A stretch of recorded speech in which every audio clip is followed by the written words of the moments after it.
Hi everyone, today I'm going to be showing you some 1940s garments from my collection, and we'll talk a little bit about the silhouettes, about the construction details, and how to identify a 40s garment. So let's start with this blouse right here. This one it feels like it's made of rayon. It's a peach rayon, and one really defining characteristic of the 40s that you'll see in almost every garment from the period is the shoulder pads. Blouses have them, dresses have them, jackets. Shoulder pads are one of the most defining characteristics of the 40s. Now, this particular dress, I'm guessing this was maybe a little bit more of a formal blouse. You can see we've got some beadwork here on it. It's got some darts bringing in the shape of the waist. What we start to see in the 40s, 1930s was very smooth, long, straight line. In the 40s, skirts started to get shorter.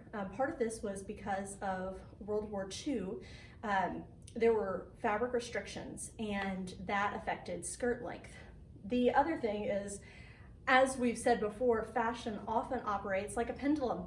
Once it goes as far as it can in one direction, it's going to head another direction, and I think that is another impact on skirt lengths. 1920s, skirts were shorter. 30s, they got longer. 40s, they're headed back up again. So this blouse is a really good typical one of the 40s. Not all blouses did this, but a large number of 40s blouses buttoned up the back, which you can see right here on our unfortunate tipsy mannequin. You can also see the shoulder structure right here, buttons down the back, vertical buttonholes. Shoulder pads were partially an outgrowth of what we saw with the large sleeves in the 30s, and then they also fit in with the culture of World War II, giving a very structured, a little more military look to some of the pieces, which we'll see in just a minute when we look at the suit jackets. This is a wool dress, and it's got another one of the defining characteristics of the 40s, which is that the 40s used a lot of ruching. So you'll see that very, very often on the shoulder right here. We see a little of that in the 20s and 30s, but the 40s, it's a really good identifier for that. We've got a small shoulder pad in this dress as well. It extends out about an inch beyond the arm size seam here. The other thing I really love about this dress is the rivets. Now, 40s kind of started us off on the waistline emphasis that kind of gets into full bloom in the 50s, but we've started to see a little more waist definition here in the 1940s than we saw in the 1930s, where the emphasis was more of a smooth line. This little, not too deep V-neck, also very, very characteristic of the 40s. You'll see a lot of what we call jewel necklines right at the collarbone, and you'll also see some of these little shallow V's. The skirt isn't too full. You'll notice we've got a little bit of ruching right here on the hip as well. Sleeves are pretty fitted, not large. Because of the restrictions on fabric in World War II, most 40s designs were designed to use as little fabric as possible.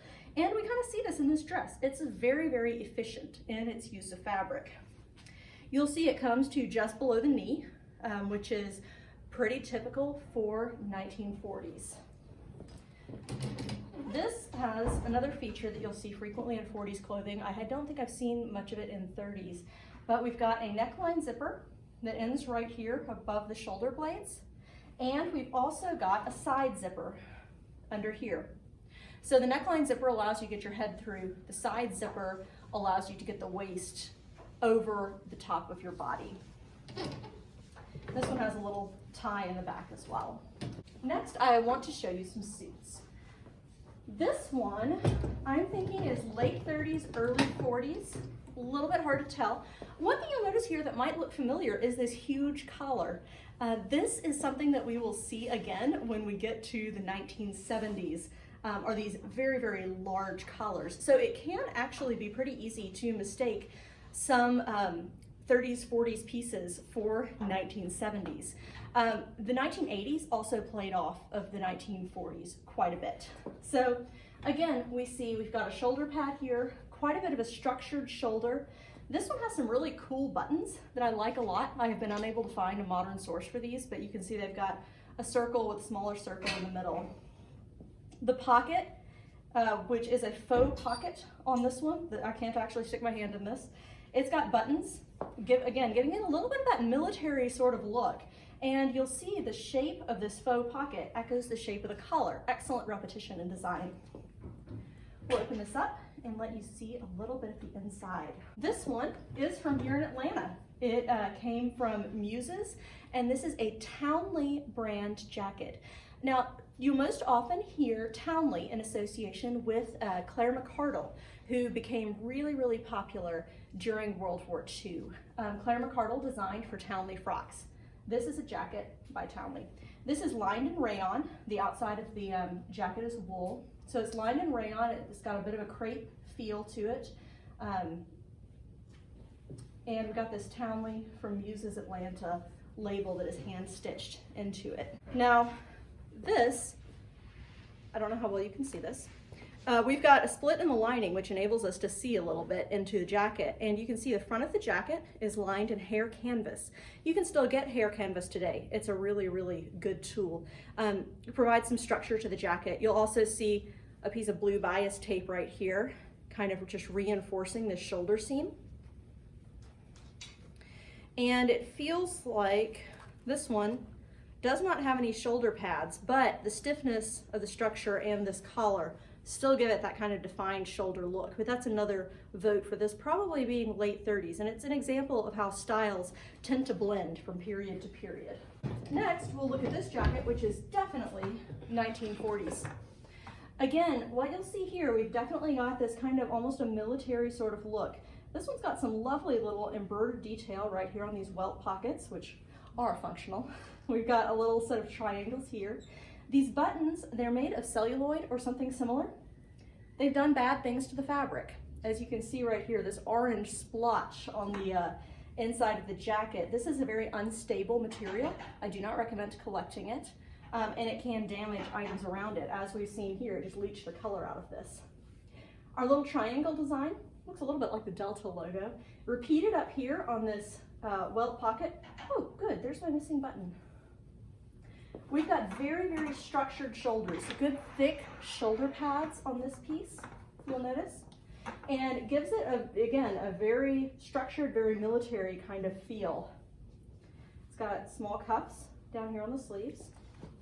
And let's take a look at the inside of this one. This one came from Houston, Battlesteins.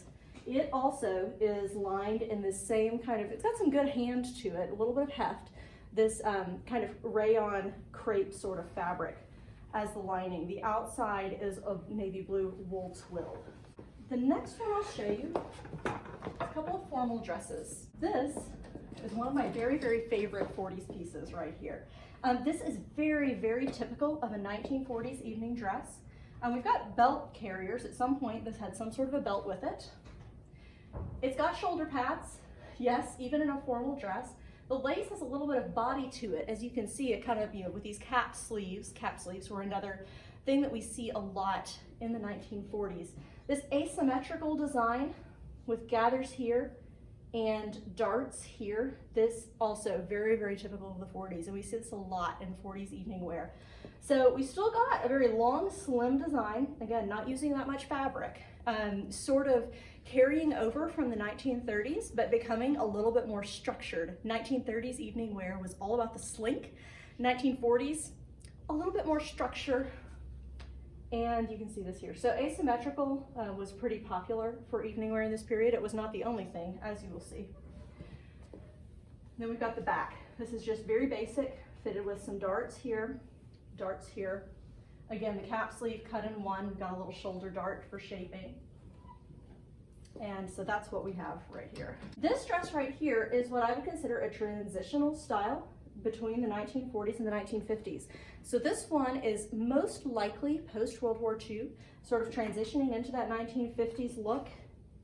I'm not sure though, this could be a little earlier than that. The skirt is still pretty short. If we flip it up, it doesn't have that much of a hem. We're looking at about 1.25 inches. So it's not like it was a longer one that was hemmed up. I think it was made this length. So maybe, if I had to guess, maybe right around 1946. This is a shirtwaist dress. called such because, like we saw with the other styles, it resembles a shirtwaist, a blouse. We've got buttons down the front, we've got a little collar. This dress is made of rayon, and you can't see it, but it's got the really coolest little woven design in it with a sort of a diamond pattern. This would be a dobby weave. And then it's printed with a small geometric. I would guess that this is a little nicer dress, not one to do housework in, maybe something to wear to church, that kind of thing. This dress